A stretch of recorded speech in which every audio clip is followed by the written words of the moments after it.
Bwana Yesu asifiwe sana. Ninakusalimia tena siku ya leo katika jina kuu la Yesu Kristo wa Nazareti aliye hai. Ni jioni njema tena, hii imempendeza Mungu. Nikukaribishe kwenye hichi kipindi cha Nuru ya Kristo ambacho Mungu ametupa neema. Kila wakati ambapo Mungu atakuwa amenipa neno, atakuwa anashirikisha ule ujumbe wa nuru ya Kristo katika maisha yetu ya imani, katika hizi nyakati tunazoishi, hasa katika hizi siku za mwisho ambapo tunaishi kabisa kwenye kalenda ya Biblia au ya utimilifu wa kibibilia wa kinabii. Na sisi kama Wakristo, japokuwa kuna changamoto nyingi, lakini Biblia inatuambia kwamba Mungu anatuwazia mawazo yaliyo mema, kutupa matumaini katika nyakati hizi za siku za mwisho. Ulimwengu umejawa na changamoto, vita na majaribu, kwenye familia, kwenye ndoa, kwenye kanisa, kwenye taifa na ulimwengu kama kila mtu anavyoona. Kila mahali kuna changamoto za namna yake. Na japokuwa tumekuwa Wakristo, lakini hii haitusababishi kwamba hatuko katika changamoto au vita au majaribu. Lakini katika yale yote ambayo yanaonekana kwetu katika hali hizo, tunayo solution tofauti na wale ambao hawajamwamini Yesu Kristo. Basi nikukaribishe katika hichi kipindi cha Nuru ya Kristo, tuweze kushirikishana ujumbe ambao Mungu amenipa, na kutie moyo, kutie nguvu katika nyakati tulizo nazo, upate kusonga mbele kwa kusudi la Mungu hapo ulipo, na Mungu atakuonekania. Kwenye kitabu cha Mwanzo, Biblia katika kitabu cha Mwanzo, ile mlango wa kwanza na ile mistari ya mwanzoni, Biblia inatuambia Mungu mwenyewe aliumba mbingu na nchi, alikabiliana na changamoto. Biblia inasema nchi au dunia au ulimwengu ulikumbwa na ukiwa na utupu, na giza lilikuwa juu ya vilindi vya maji. Hiyo ni changamoto ambayo Mungu aliipata. Ukiwa, utupu na giza lilikuwa limefunika kila mahali. Na mambo mengi yanayotukabili leo yanafanana hivyo.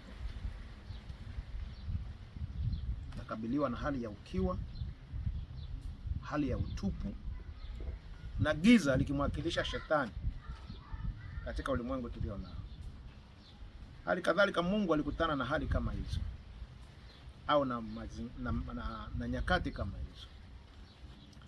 Na tunapenda tujifunze kile ambacho Mungu alikifanya, ambacho kimeandikwa kwenye Biblia, ili kitusaidie sisi katika nyakati hizi ambazo tunazo. Nimezungumza juu ya ukiwa, utupu na giza. Na haya yote yalipomkabili Mungu, hakulalamika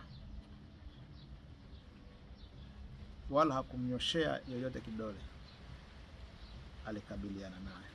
Biblia inasema roho ya Mungu ilitulia juu ya vilindi vya uso wa nchi, na Mungu akazungumza neno moja, na iwe nuru. Ikawa nuru. Na baada ya nuru kutawala, Mungu akaendelea na progress za vitu vingine. Maana giza linapokuwepo, hakuna chochote kinachoweza kufanikiwa. Ukitembea katika giza, huwezi kufika safari yako salama. Kwenye giza unaweza ukatumbukia kwenye shimo. Kwenye giza unaweza ukasongwa na miba. Kwenye giza unaweza ukagonga kitu. Hakuna safari ya uhakika kwenye giza. Hiyo ni maisha ya kiroho na hata ya kimwili pia.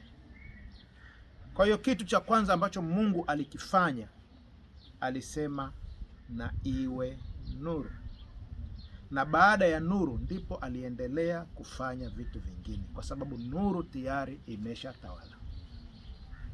Hata leo inawezekana tunatafuta vitu vingi, ni vizuri, tunajifunza na kutafuta solution mbalimbali, ni sawa, lakini bila nuru kuwepo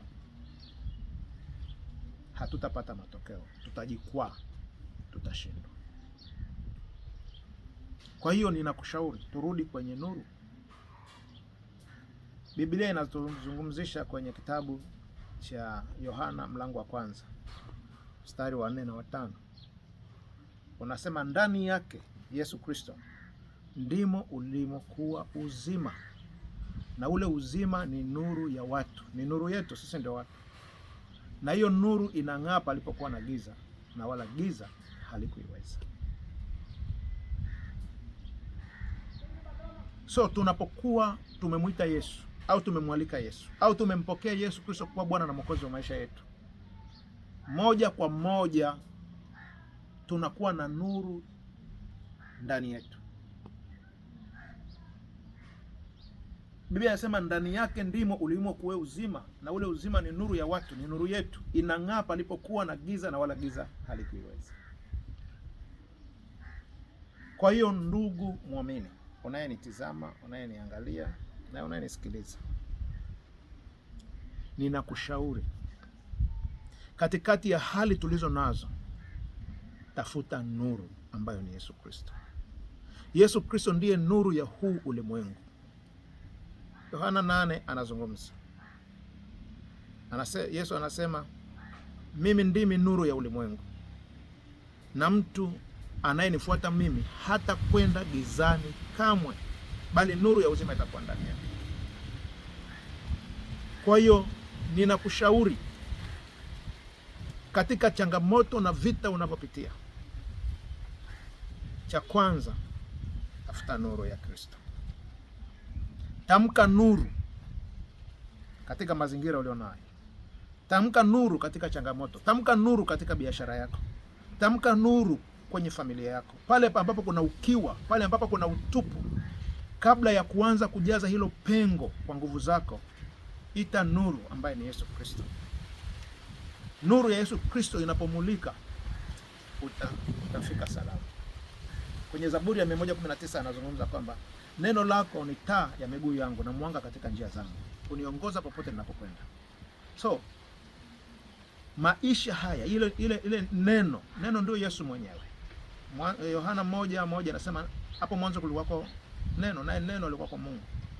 Kwa hiyo huyo neno anayezungumzwa katika Zaburi ya 119 ambaye ni neno la Mungu ni Yesu Kristo. Anasema ndiye anayeongoza, ni mwanga katika njia na nuru katika njia zetu. Kwa hiyo ni kushauri kwamba njia zako zote zitanguliwe na nuru ya Yesu Kristo. Unapoomba, omba nuru ya Yesu Kristo yatangulie maisha yako. Nami nataka nikuombee. Tuombe pamoja. Hiyo nuru ya Yesu Kristo iaguse maisha yako, guse familia yako katika jina la Yesu. Mwamini Mungu, tuombe. Baba, ninakushukuru katika jina la Yesu. Asante maana ulikuja tuwe na uzima kisha tuwe nao tele. Ninaomba kwa ajili ya ndugu mtizamaji anayenitizama, nuru yako ikaguse maisha yake katika jina la Yesu Kristo wa Nazareti aliye hai. Pale ambapo kuna ukiwa, pale ambapo kuna utupu, kwenye mahusiano, kwenye ndoa, kwenye uchumi, kwenye kazi, kwenye biashara, kwenye familia, ninatamka nuru katika jina la Yesu. Ninaitamka nuru katika jina la Yesu. Hiyo nuru inaliondoa giza. Maana wasema ndani yako Yesu Kristo ndiko kuliko huo uzima, na huo uzima ni nuru inaong'aa palipo na giza, na wala giza halikuiweza. Hilo giza ni shetani na nuru ni wewe Yesu Kristo. Ninaachilia nuru ya Yesu Kristo katika familia, nuru ya Yesu Kristo katika biashara, nuru ya Yesu Kristo katika ndoa, nuru ya Yesu Kristo ofisini. Nuru ya Yesu Kristo katika hili taifa la Tanzania, katika jina la Yesu Kristo wa Nazareti aliye hai. Kila nguvu zote za giza, kila hali yote ya ukiwa na utupu ikaondoke katika jina la Yesu. Ninaamuru nuru ya Yesu Kristo ikamgusa yule anayeamini na kupokea katika jina la Yesu Kristo. Amen, amen, amen. Barikiwe na Bwana. Tembea katika nuru ya Yesu Kristo. In Jesus name.